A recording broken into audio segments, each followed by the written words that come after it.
বিয়েতে এখন অনেক সময় আছে, বিয়েতে একটা কল দিই।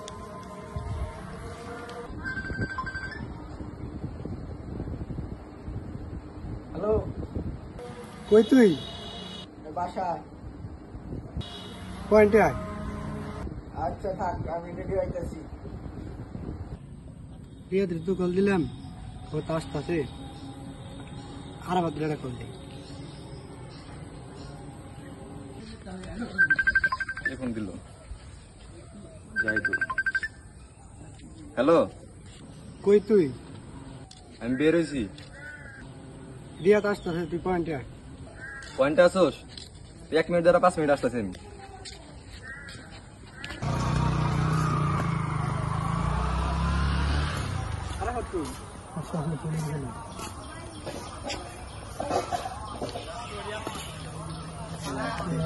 ব্যবস্থা একদম আলহামদুলিল্লাহ। কই যাওয়া? বড়দা যাইছো? না, মাঠে যাই। মাঠে যাবি? ওই ধরে ঠিক আছে। হ্যাঁ, চল ভাই। আয়।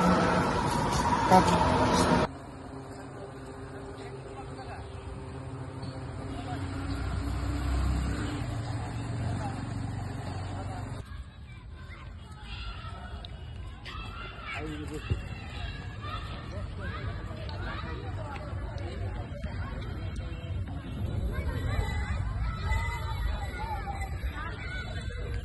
দেখ, সাদি আমার মেসেজ দিছে।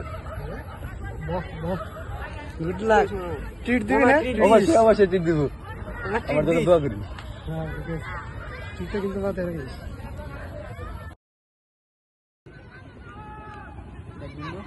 সাথে আসতে আমার সাথে ফ্লাইট করি। তুই আমার বন্ধু, ওর সাথে কথা বলতে পারবি? তুই একটা মেয়ের জন্য আমি ডাকা দিস না, থাক তুই। যা।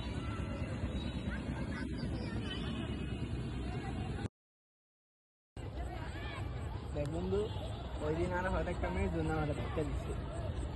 ও একটা মেয়ের জন্য আমাদের বন্ধুত্বটা নষ্ট করলো। আচ্ছা ঠিক আছে, আমারও বুঝাই বলুন। ঠিক আছে, দেখ বন্ধু, দিয়া তো আমাকে কালকে বললো তুই বলে একটা মেয়ের জন্য আর ধাক্কা দিচ্ছে। আমার একটা মিসআন্ডারস্ট্যান্ডিং হয়ে গেছিল, আর মেয়েটা আমার ব্লক মেরে দিচ্ছে। এখন ও যে ওইভাবে ওরকম কিছু করবে আমি জানি না। ও আসলে আমাদের বন্ধুত্বটাই নষ্ট করতে আসছিল, তাছাড়া আর কিচ্ছু না। আমি দেখি এখন ওর সাথে আমার কথা বলা উচিত, আমার ক্ষমা চাওয়া তাহলে উচিত। আমি ফোন দিই, ফোন দেওয়া। হ্যালো রিয়াদ, একটু নদীর পাড়ায় তো।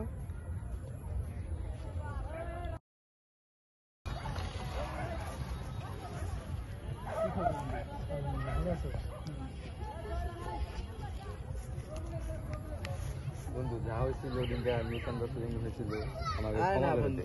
এটা বন্ধুত্বের মাঝে হয় এরকম। ওই মেয়ের জন্য আমি শুধু শুধু তাই মনে করতে দিই। আমার ভুলে গেলি? আরে তোরে বলুন কেন? তোরা কেন বলুন? আমরা বল, আমরা 3 বন্ধু সবসময় একসাথে থাকবো।